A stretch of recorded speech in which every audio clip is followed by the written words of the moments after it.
nge-trigger satu kecerdasan tertentu ya. Betul. Ya. Dan Jadi, itu ada pola khas. Jadi betul. triggernya ini bagus sebenarnya karena udah ada Ya. aturannya, ada itunya juga gitu ya. Assalamualaikum warahmatullahi wabarakatuh. Terima kasih sudah mampir lagi ke channel saya. Saya sudah bersama dengan guru dan sahabat saya. Beliau juga dari Jepara, alhamdulillah. Jadi beliau adalah Pak Mustafa. Nah, tentang apa? Kita tentang pantun. Jadi monggo langsung diperkenalkan diri dan masuk Pak Mustafa. Baik, saya mulai dengan sebuah pantun pendek. Membeli parfum di tempat yang sangat jauh. Assalamualaikum warahmatullahi wabarakatuh. Waalaikumsalam warahmatullahi wabarakatuh. Itu namanya pantun pendek. Nanti seperti apa kita jelaskan nanti ya. Jadi, perkenalkan nama saya Mustafa, gelarnya Eshum. Kalau dicandain namanya spesial humor ya. Walaupun sejatinya sarjana humaniora. Saya tinggal di Semarang, sekarang mengajar online. Saya guru dan pegiat sastra ya. Sebelum dimulai saya buka dulu dengan sebuah pantun ya Pak ya, Pak Abdul Luki. Ya. Sebelum Zoom makan selai. Makan selai dari sekolah. Sebelum wawancara kita mulai, ayo kita baca basmalah. Bismillahirrahmanirrahim. Gitu Pak, silakan. Siap, matur nuwun. Jadi pantun ini memang kita fokus ke pantun sekarang. Nanti sambil jalan kalau mau memperkenalkan diri boleh. Tapi intinya saya memang sengaja mendatangkan Pak Mustafa ini di sesi ini, di episode ini memang terkait dengan pantun. Nah, pantun ini gimana Pak Mustafa? Tolong dijelaskan dulu. Gimana pantun itu? Baik, terima kasih Pak. Sejatinya pantun ini ada ciri khas Indonesia ya. Walaupun ada yang mengatakan serumpun dengan Malaysia. Karena kita tahu justru kebanyakan anak-anak kita itu taunya pantun dari film tetangga kita, Ipin Upin ya. Walaupun itu bukan pantun yang dikatakan Jarjit, itu Carmina namanya ya. Sekali lagi pantun itu asli Indonesia ya, Nusantara dari Melayu. Mundur sedikit, pantun itu adalah bagian dari puisi. Jadi kalau bisa dirangkum, sejatinya ada 3 karya sastra ya. Pertama puisi, prosa, dan drama. Nah, drama itu ya kita tahu ada teater, ada monolog, ada macam-macam ya, termasuk ketoprak, ada ludruk, nah itu drama. Kemudian prosa itu ada novel, ada cerpen, ada legenda, ada fabel, dan lain-lain. Jadi bercerita. Nah, yang kita bahas pantun. Pantun itu bagian atau termasuk jenis puisi. Puisi itu banyak, ada syair, ada talibun, ada Carmina, ada gurindam. Nanti kalau dibikin kelas lain, di kesempatan lain bisa ya Pak ya.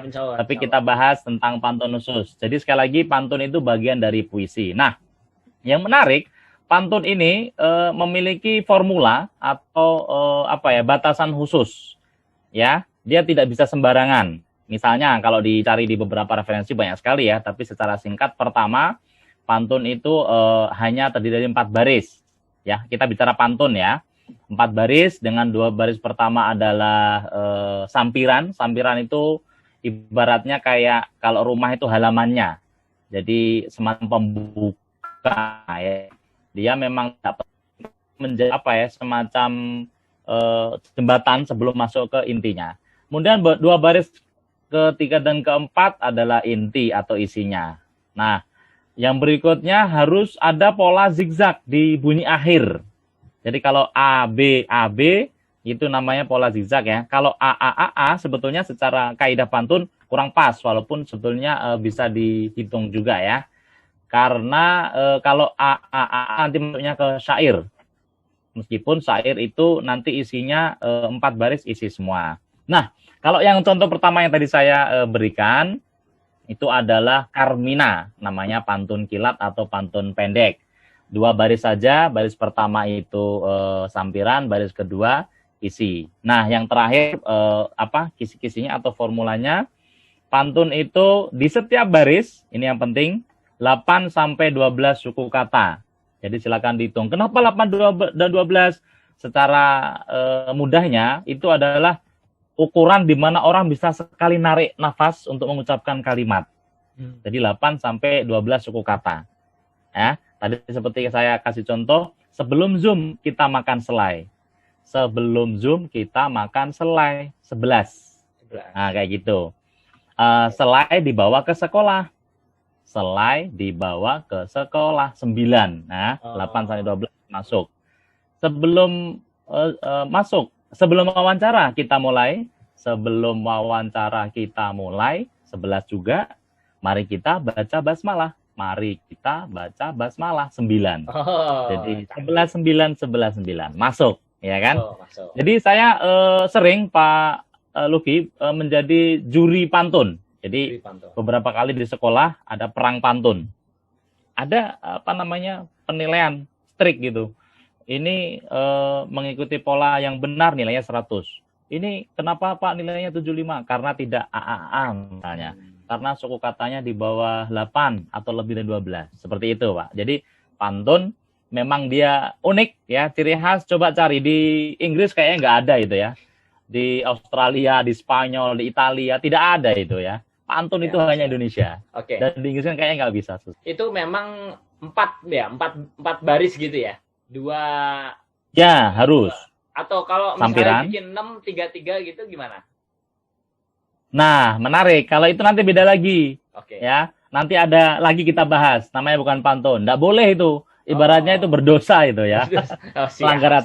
Harus 4. Ada nanti yang 6. Tapi namanya bukan pantun. Nanti coba kita bahas di kesempatan lain. Ya. Ada yang 8. Dan itu ada namanya pantun berkait. Itu lebih sulit. Lebih rumit ya. Pantun berkait itu baris 1 dengan baris ke 5 dengan baris ke-8 itu harus nyambung, harus sama. Nah, itu lebih sulit. Ya, kalau pantun harus 4 ya. Saya jadi ingat ini, Pak.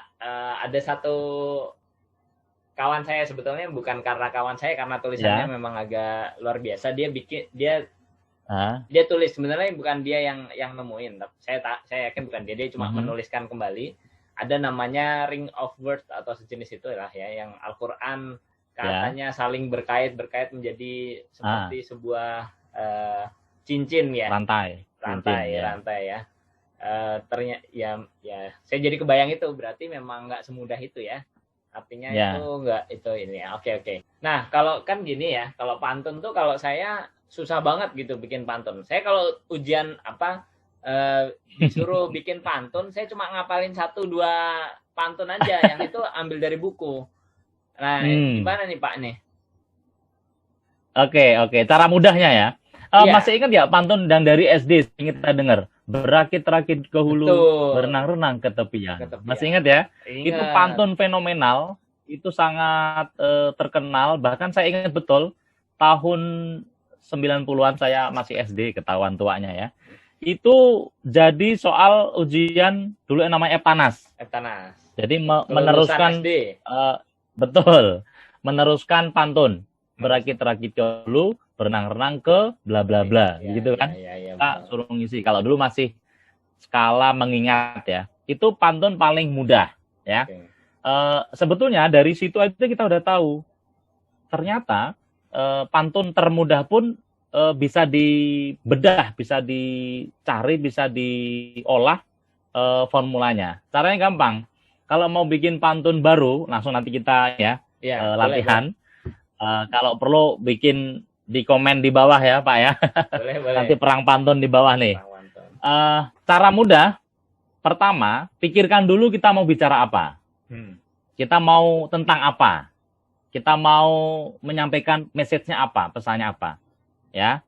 Nah, itu taruh di baris ketiga dan keempat. Ketiga dan keempat ya. Taruh di baris ketiga keempat. Kalau udah jadi, kalau latihan ditulis dulu ya. Silakan kalau mau dicoba ditulis, baru nanti ambil yang sampiran ya. Misalnya contoh, ini langsung tantangan menarik. Saya bikin langsung ya. Nah, saya mau bicara gini. Kalau mau jadi orang Indonesia harus bisa pantun dong. Itu message saya. Ya. Kalau mau jadi orang Indonesia harus bisa bikin pantun dong. Oke, saya bikin ya. Kalau pasti ada kedondongnya nih. Gimana? Pasti ada kedondongnya. Oh, belum tentu. Belum tentu. Nah, itu yang yang sering jadi ini ya, jalan-jalan ke kota ini gitu ya. Paling Iya, sering iya, itu ya. iya, iya. Atau ini ke Dondong. Iya. Atau yang paling Dong. sering pernah ramai di TV itu ya. Masak air gitu ya. Ya, kalau Kayak sekarang sampai di tarik sis, Nah, semongko. betul, betul. Ini coba ya. Message yang ingin saya sampaikan adalah kalau mau jadi orang Indonesia harus bisa berpantun, gitu Oke. ya. Baik. Baris ketiganya gini. Kalau Anda orang Indonesia, kita cek ya. Kalau Anda orang Indonesia 10 Sepuluh. ya, harus bisa berpantun. Kita cek dulu. Harus bisa berpantun 8, aman ya. Aman. Kalau mau nambah boleh, dikurangi Boleh. jangan. Misalnya Kurang. Anda harus bisa berpantun ya. Anda harus bisa berpantun 9. 10 dan 9 aman ya. Oke. Nah, sekarang kita cari bunyi akhir. Sia dan tun. Sia dan ton. Itu kalau mau bicara pantun sempurna ya. Ya. Kalau nggak sempurna artinya cari yang A sama un. Oke. Kalau sempurna sia dan tun. Jadi hitungannya suku kata. Oke. Saya ambil sampiran pertama yang sama dengan baris ketiga. Misalnya, kalau kamu jalan ke Rusia.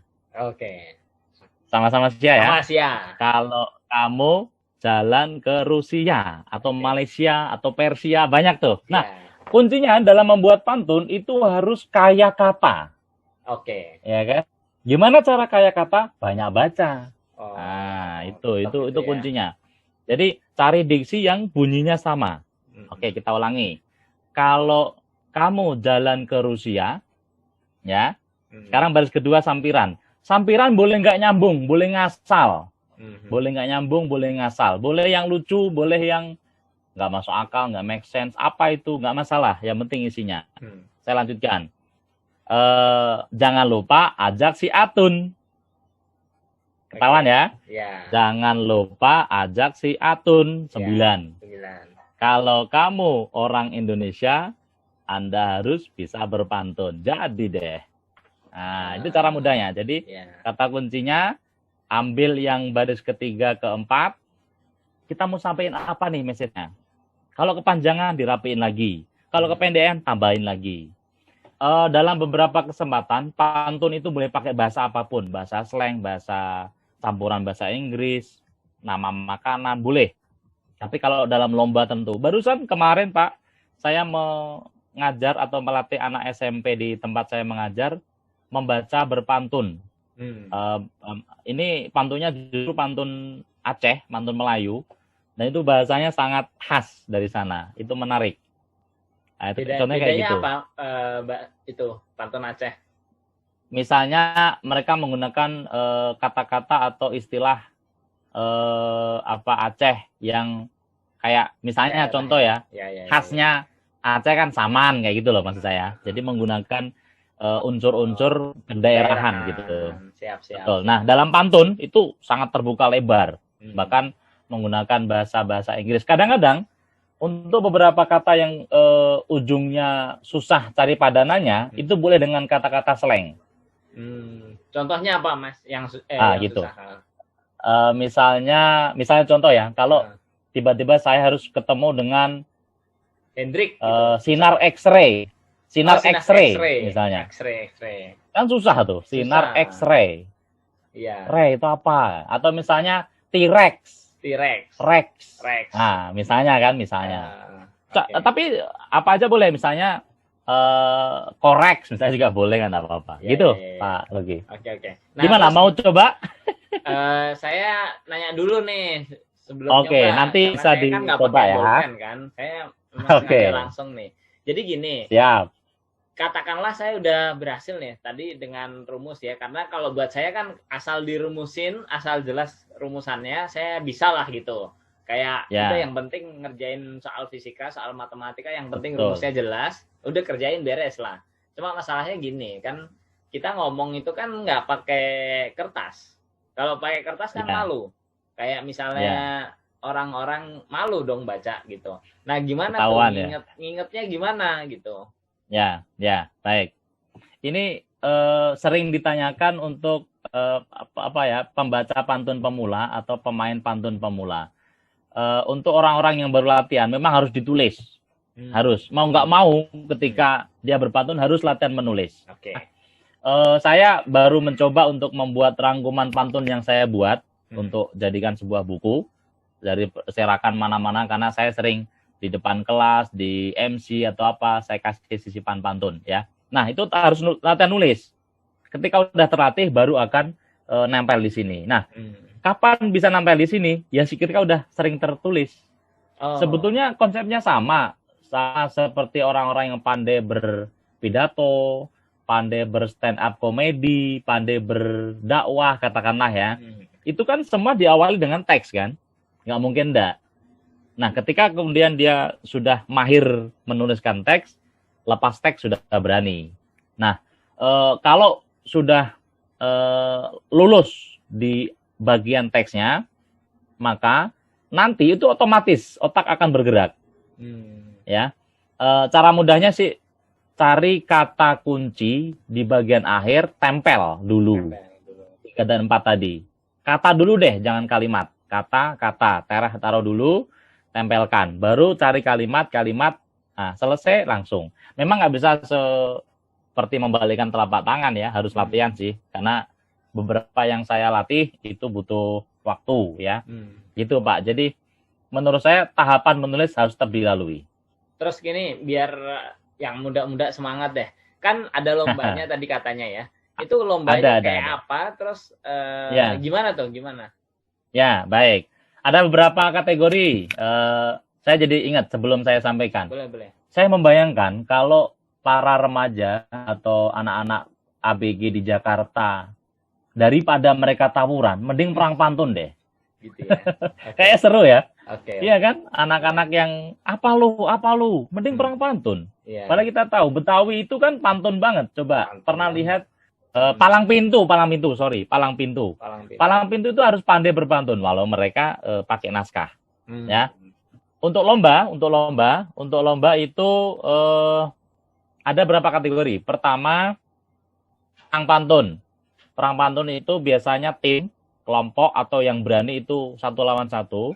Satu tim atau satu orang melempar pantun dulu, baru dibales sama tim lainnya. Kayak gitu. Kasih katakanlah 10 detik, 15 detik, kayak gitu. Terus sebaliknya, tim kedua membuat pantun yang berhubungan dengan pantun tadi, dibales, dan seterusnya. Sampai nanti dikasih waktu katakanlah 10 menit, 15 menit, dan seterusnya. Itu kategori pertama. Yang kedua, membaca pantun individual. Biasanya ada teks yang sudah dikasih panitia. Membaca pantunnya dinilai dari penghayatan, meeting, ya kan, intonasi, naik turunnya nada. Kayak seperti puisi, bedanya adalah ini pantun, jadi ada formulanya. Biasanya jadi naik turun. Dan itu pakai gaya. Yang ketiga ada kategori lomba cipta pantun, menulis pantun. Biasanya ini yang agak susah. Dikasih waktu berapa menit, on the spot, dikasih kertas, tulis, dikasih materi, kasih tema, kayak gitu. Jadi yang saya tahu biasanya memang ada 3 kategori itu, perang pantun antar tim, baca pantun, dan tulis pantun. Gitu Pak. Oke, nah kalau misalnya saya kan dulu pas mahasiswa, karena mahasiswa itu kan kayak apa ya seneng aja gitu ya, saya ikut lomba baca puisi gitu ya. Dulu saya sih nggak lihat lomba pantun. Sebetulnya dulu saya ikut lomba baca puisi karena mau cari duit aja, hadiah-hadiah, ya, lumayan lah. Saya pernah menang sekali dan itu rasanya luar biasa. Bahagia lomba sekali. Puisi bahasa Inggris gitu. Nah tapi saya sebetulnya nggak pikir saya menang, cuma ternyata saya menang. Nah kebetulan saya merasa kok bisa sih saya menang, saya mikir-mikir ya, mungkin karena puisinya ini kebetulan ngepas banget sama perasaan yang saya rasakan waktu itu gitu. Nah perasaannya adalah marah dan memberi maaf. Judulnya Virtue waktu itu ya, kayak pemberian ini. Nah saya jadi bayangin kalau pantun itu kan yang kita kenal memang humor ya, humor. Padahal baca puisi itu kan menurut saya orang suka salah paham, baca puisi kayak yang kita suka dulu karena saya di kampung ya, Pak Mustafa juga dari kampung yang nggak jauh, jadi mungkin rasanya cara baca puisi kan sama ya, yang gitu. Padahal menurut saya nggak begitu yang sebenarnya. Baca puisi ini harus paham dulu perasaan orang yang nulis ya. Orang yang nulis kayak apa dan itu tentang apa gitu. Suatu hari saya nggak paham tulis kalau nggak salah puisinya Rendra. Saya udah baca berkali-kali tapi saya nggak paham gitu. Akhirnya saya nggak menang dan dikasih tahu si dewan jurinya bilang bahwa ada satu kata yang itu sebetulnya tulisan di pintu gitu. Jadi jangan diekspresikan itu hanya sebuah tulisan di pintu gitu. Salah persepsi gitu ya. Betul. Nah, pertanyaan saya gini. Kalau pantun yang saya tahu kan humor ya. Artinya apakah mungkin ada nggak sih sebetulnya pantun yang sifatnya itu emosi yang berbeda gitu, kayak marah gitu. Atau mungkin sedih gitu ya. Artinya kan mungkin cara bacanya juga beda. Nah, gimana tuh? Baik. Itu berarti masuknya ke jenis-jenis pantun, Pak. Jadi setahu saya memang ada banyak jenis. Jadi yang kita tahu di masyarakat, di TV, di panggung, di tontonan, kebanyakan kan untuk humor, untuk bercanda. Sejatinya ada beberapa jenis pantun. Paling sering kita dengar pantun humor ya. Pantun humor itu yang lucu-lucuan. Ada juga pantun nasihat. Nah, ini cenderung pantun dewasa atau memberikan petuah-petuah gitu kan. Dan ini nggak boleh guyon, nggak boleh bercanda ya. Ada juga namanya pantun adat dan budaya. Nah, ini yang cenderung formal ya, nggak boleh dibikin aneh-aneh, nggak boleh marah, nggak boleh meninggi dan sebagainya. Ada juga pantun muda-mudi, pantun remaja. Nah, ini yang paling seru juga ya. Ada juga pantun teka-teki, itu juga cenderung humor. Nah, yang paling diantara ini itu pantun nasihat. Pantun nasihat nggak boleh dibikin bercanda, walaupun memang nggak boleh kemudian marah-marah.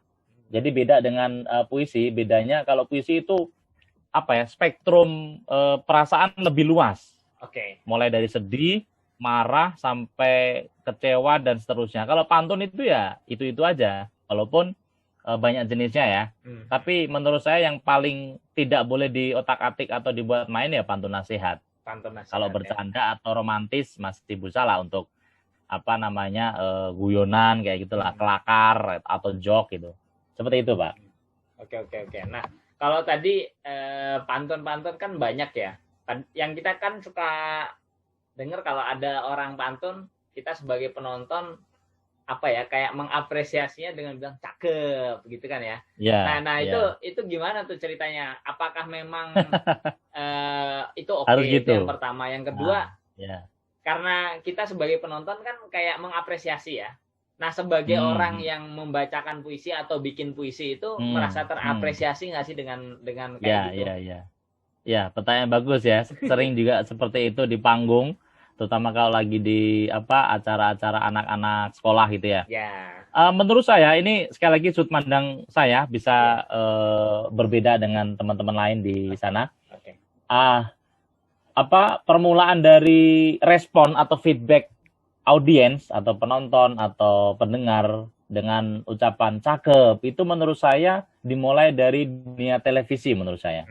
Dunia panggung atau broadcast istilahnya ya, televisi. Saya belum pernah membaca referensi atau cerita atau sejarah bahwa pantun itu harus pakai respon seperti itu nggak ada. Bahkan seingat saya pernah baca ketika para sesepuh atau tetua adat di zaman-zaman dulu membacakan pantun, itu orang khusyuk mendengarkan, sama seperti kalau sekarang orang membaca doa. Jadi orang kalau membaca dzikir itu dengarnya khusyuk. Nah, baru kemudian sekarang aja masa-masa milenial gini ya. Itu yang pertama. Yang kedua, tentu saja ketika penampil atau pembaca pantun mendapat feedback seperti itu ya senang.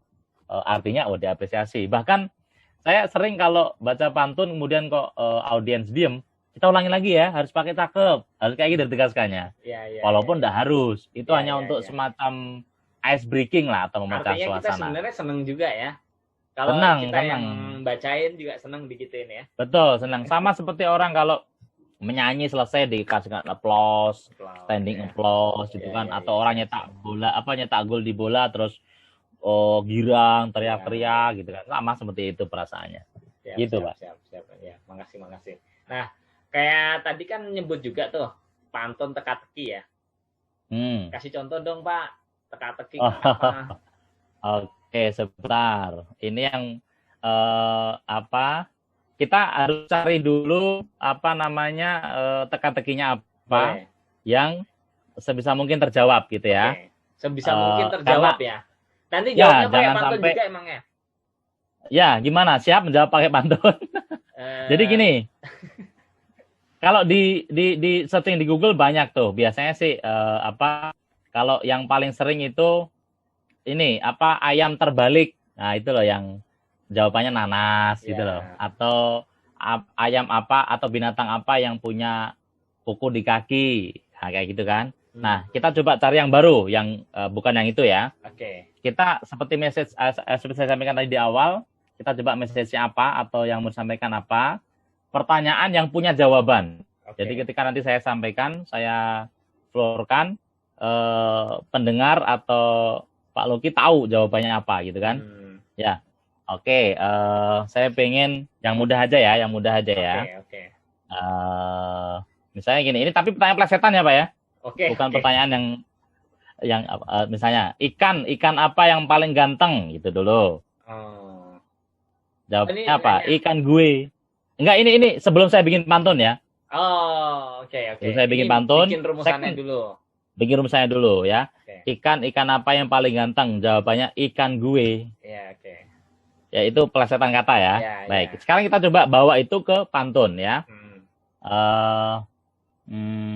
Oke. Siap ya? Siap. Ini dia. Akhir pekan ke Telaga Bodas. Kita langsung bikin ya. Ini on the spot nih. Jangan lupa makan duren. Kalau Anda orang yang cerdas, ikan apa yang paling keren? Oh gitu. Nah, jadi ya, jawabannya ikan gue. Mau dijawab juga boleh. Bisa. Ngeheng otak saya. Oke, saya kasih contoh jawabannya ya. Itu kan jawabannya berarti udah jelas nih, nggak bisa yang lain nih. Iya. Jawabannya ikan gue. Oke. Oke, ini. Contohnya. Oke. Ke Jakarta lewat Ciracas. Ya. Pulangnya membeli kue. Ya. Aku sih pasti orang cerdas. Jawabannya ikan gue. Ya. Jadi bisa nyambung. Jadi yang kalau pertama jawab dulu yang pertama, yang kedua jawab yang kedua ya. Biar betul. Ini gitu terjawab kan berarti kan? Terjawab. Ini nyambung. Nah, itu kalau di konsep pantun itu menarik tuh. Nanti ini balas ini, dan itu panjang. Saya pernah sampai ada yang istilahnya, seru betul-betul. Kalau udah masuk itu udah rame banget. Saya berpikir, gimana kalau anak-anak orang tawuran itu diganti berpantun aja? Nggak ada korban jiwa itu. Nggak ada korban yang ada jiwa, nanti korban tertawa jadinya ya. Pulang-pulang. Itu contohnya Pak. Jadi ini banget ya, kayak nge-trigger satu kecerdasan tertentu ya. Betul. Ya. Dan jadi, itu ada pola khas. Jadi betul. Triggernya ini bagus sebenarnya karena udah ada aturannya, ada itunya juga gitu ya. Dan itu melatih orang yang terlibat di sana, baik itu yang berpantun maupun yang mendengarkan, atau kalau mau membalas, dia harus punya gudang kata. Dia harus punya cadangan kata banyak, ya. Dia harus ada di sini nih. Saya kadang-kadang kalau, ini juga penting Pak, hubungannya dengan mood ya. Hampir sama sih dengan profesi apapun, atau kalau pengen performance ya. Orang kalau lagi nggak mood suruh nyanyi nggak bisa. Pasti jelek ya kan. Orang kalau lagi nggak mood kok suruh stand up juga pasti nggak bisa. Sama, saya kalau lagi nggak mood atau lagi nggak pede, saya suruh berpantun nggak bisa saya, susah. Begitu saya kayak gini tuh, insya Allah ngalir gitu loh. Nah, saya jadi kepikiran bahwa kalau misalnya ini digedein lagi, itu juga sebetulnya membantu kita untuk lebih menghormati sesepuh gitu ya. Kenapa? Karena ini kan yang mereka juga sebetulnya sudah cukup mahir, sehingga kita ya kayak budaya lah ya. Budaya itu kan salah satu manfaatnya kita juga lebih menghormati yang lebih sepuh ya, karena kita tahu bahwa oh yang sepuh ternyata juga berjuang untuk sesuatu yang seru gitu ya, yang seru. Dan lagi kalau saya berpikir begini, kalau pantun ini tidak dilestarikan oleh anak-anak muda seperti kita atau anak-anak kita nanti, tentu saja akan ada apa ya, something lost gitu, sesuatu yang hilang, ya.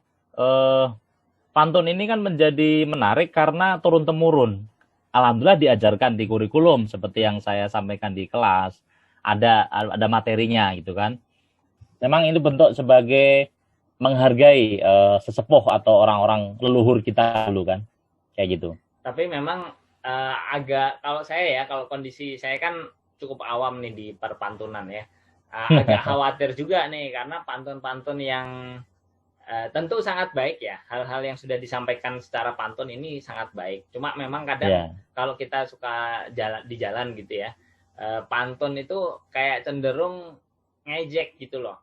Nah, ini gimana nih biar nggak ke arah sana, karena otak kita kan kadang suka terset aja udah, pokoknya kalau ngejek biar agak ini pantunin aja gitu.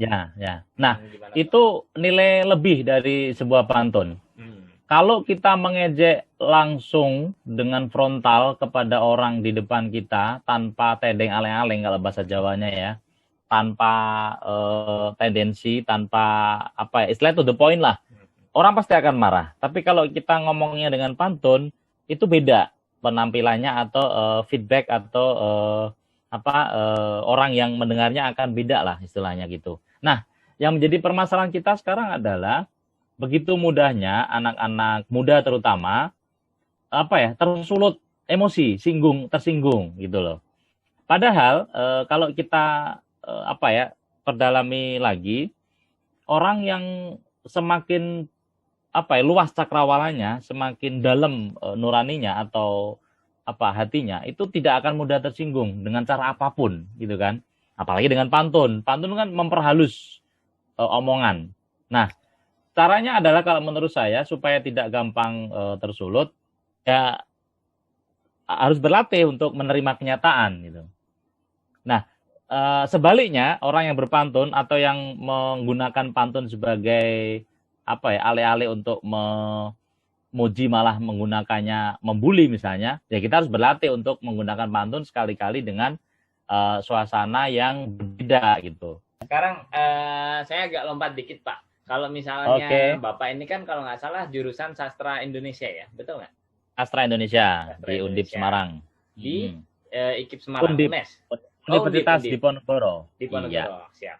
Nah, itu memang semua anak sastra itu harus bisa bikin pantun secara spontan atau gimana tuh? Aduh, ini pertanyaan yang agak sulit ya. Kalau dikatakan apakah harus semua? Tidak harus ya. Sama seperti gampang deh. Apakah semua anak yang kuliah di hukum pasti jadi pengacara? Juga tidak ya. Apakah semua orang yang kuliah di teknik bekerja di teknik atau bisa teknik atau berprofesi di teknik? Juga tidak. Kalau mengerti dan pernah belajar, iya, itu pasti ya. Walaupun kadarnya beda-beda ya, karena di kelas kami juga secara khusus tidak membahas pantun juga, tapi lebih membahas lebih luas ya, misalnya linguistik atau ilmu bahasa dan seterusnya. Kalaupun misalnya ada katakan kayak keyakinan atau kepercayaan bahwa semua orang sastra harus pandai bersastra, itu ya wajar-wajar aja ya. Tapi menurut saya tidak harus. Tapi sayang sekali kalau ada orang yang kuliah di sastra tidak bisa berpantun. Itu menurut saya sayang. Sama seperti orang yang kuliah di chef tapi nggak bisa masak. Itu kan aneh ya. Atau orang yang di kedokteran tapi nggak bisa nyuntik misalnya. Kayak gitu. Menurut saya apakah harus? Tidak harus. Tapi kalaupun mereka belajar dan bisa, itu pasti. Gitu sih. Wah, seru juga ya kalau misalnya ini bisa dikembangin jadi kayak kurikulum sendiri. Kalau matematika kan ada banyak tuh lembaga Ya, ya. bimbingan untuk matematika Bimbel. kan, karena sebetulnya ini kan Bimbel pantun gitu laku nggak ya? iya, bisa juga kita coba nanti ya. Artinya kan Mhm. sebetulnya ini kayak ngelatih sesuatu ya, kayak misalnya musik gitu ya. Musik itu kenapa sih Mhm. orang tua ngajarin les musik anaknya? Mhm. Banyak Mhm. kan sebetulnya bukan biar anaknya bisa main musik, tapi melatih eh, apa ya, bagian-bagian otak yang Sense. nggak tersentuh Ya, gitu.